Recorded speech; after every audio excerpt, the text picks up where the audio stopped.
Hello everyone, welcome to the video explanation for Brian Passwater's Topic 2-2 Notes, Example 3. Another one of these word problems that reads: a large theater has rows of seats where the number of seats in each row can be modeled by an arithmetic sequence. If the fifth row has 31 seats and the 11th row has 49 seats, determine how many seats would be in the 25th row. So again, when we look at this, the first thing we need to see is that we are going to be using an arithmetic sequence. And we need to reach into our memories and pull out the equation for an arithmetic sequence. Now I'm picking the version where we know two terms because in the problem we do know two terms. The fifth row has 31 seats, meaning a sub 5 is 31.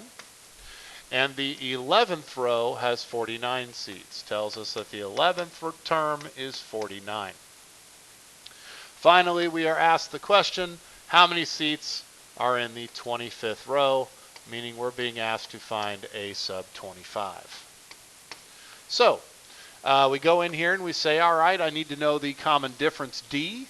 So I'm going to have to use my two terms to solve for that. Remembering that n is greater than k means I'm going to use a sub 5 for my kth term, meaning k will be 5 and a sub k will be 31.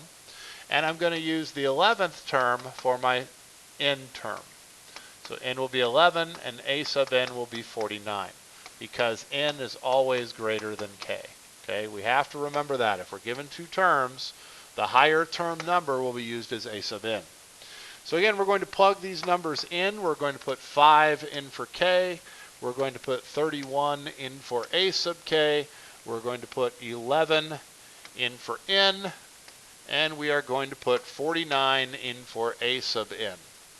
That means the only thing we will not know in our equation is the value of the common difference, d, which will allow us to solve for d.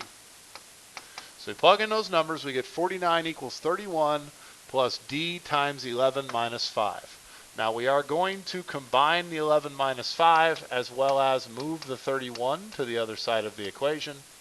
That will give us that 18 is equal to 6 times d. Divide by 6, and we get that d is 3. So that means that the nth term of our equation can be given by, if we continue to use our k is 5,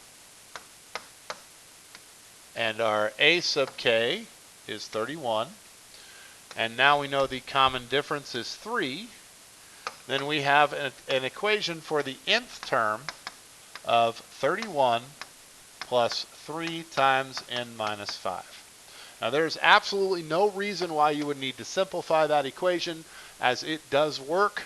For us to find that 25th term, we just need to plug in n equals 25 to our expression. So the 25th term, a sub 25, would be 31 plus 3 times 25 minus 5, which we can feed to the calculator all at one time, but we really shouldn't need a calculator to do that calculation. 25 minus 5 is 20. 3 times 20 is 60.